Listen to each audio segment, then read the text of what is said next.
Hi and welcome to another video. Today we are going over the top 5 things that I hate.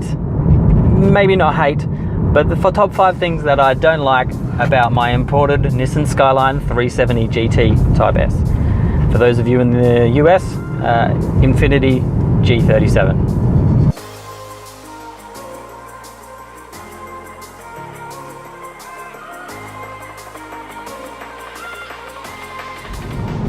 So the first thing that I don't like about this car is on the steering wheel. I'm not sure exactly what this is, but I think this is the same stuff that they had on the doors of my 350Z that I owned. But they're black.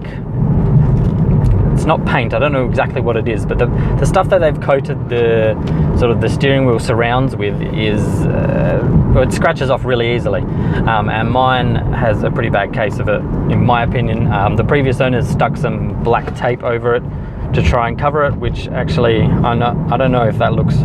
I feel like it looks worse, but I dare not take it off, but just in case it is so bad under there that I regret it.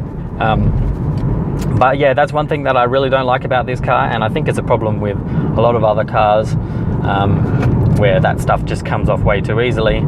I have purchased some carbon fiber style wrap that I want to put on the car at some stage, but I kind of have the problem that I don't have the necessary tools to get the steering wheel off, but I'm going to see what I can do about that.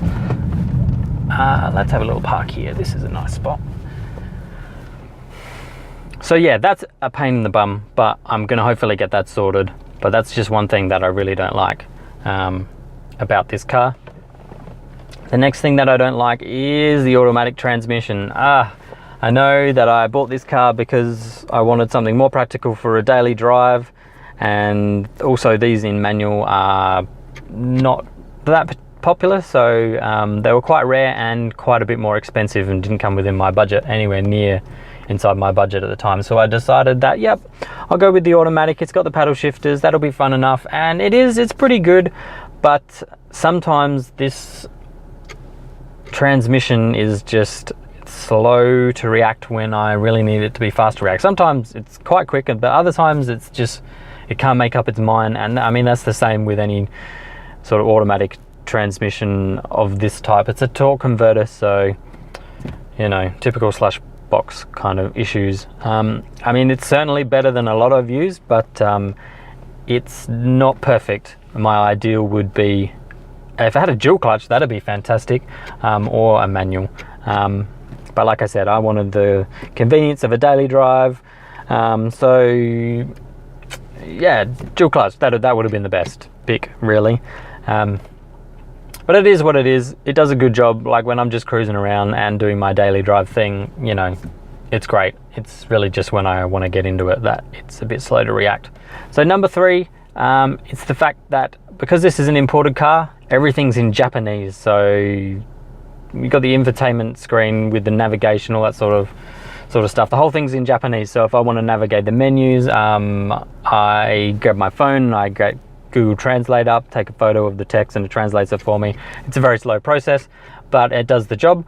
But the navigation system is completely useless here in Australia, so that is a shame, and there's no way to convert it. I believe that the 2009, this is a 2008, but the 2009 onwards they can convert, but they can't do the 2008, so that sort of sucks. But it is what it is. Navigation is not something I would use that much anyway, but certainly it would make it easier getting around the menus if it was all in English. And number 4, the 4th thing that I don't like about this car is the sound. The stock sound from inside the car is not really that good. Like, yeah, you know, if you hear the exhaust from outside, I'll put a clip in because I think I've got one. It sounds kind of cool, but from in here, it just doesn't sound like that at all. So, I mean, I can fix that obviously with an exhaust, but more money. Plus, like I said, it is my daily drive, so I don't want it to be loud all of the time. I really need a system that I can open and close a little valve to make it louder or not so loud as I deem it necessary. That's number 4. And finally, and this is the big one,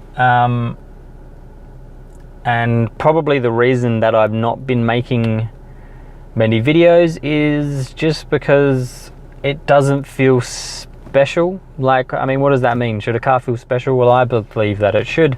A lot of people just use cars as it's a tool that gets them from A to B, but for me, you know, I love cars and I love driving them, and this car just doesn't feel special to me. It just feels like another car, and maybe that's because I bought it in auto, so it's not, you know, it's just another car you're just driving. And when I decided to sell the RX-8 and buy one of these, it was the idea that I would buy a car that is just going to be good for a daily, and this is great for a daily, but like it's just not that special. So it's certainly a lovely car, and I would, you know, I enjoy owning it and I enjoy driving it for the most part, but when I want to feel that, I don't know how to explain it. I'm sure a lot of you who are watching this are probably car people like me, and you probably get what I'm talking about, but I don't know how to explain it to someone who doesn't get it. It just doesn't give me that feeling of excitement to get in. It's not an occasion to drive. It's just a car to drive, and that's my biggest disappointment with this car. So yeah, that's the 5 things that I don't like about this car. And as you can tell, that last one seemed like it was a pretty big one, and it is.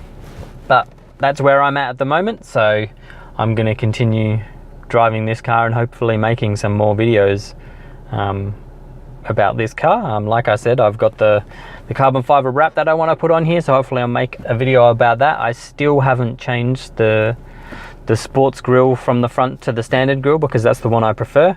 I haven't even really looked into what I need to do to get that done, but hopefully that's something I can make a video on as well. So, you know, hopefully you can look forward to them. But for now, that's it. Subscribe to the channel, like the video, because that really helps the content move up in the rankings so that more people see them. Yeah, have a good one.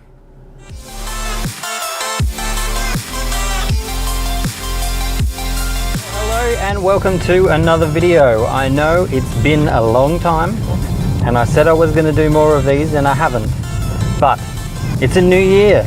It's 2017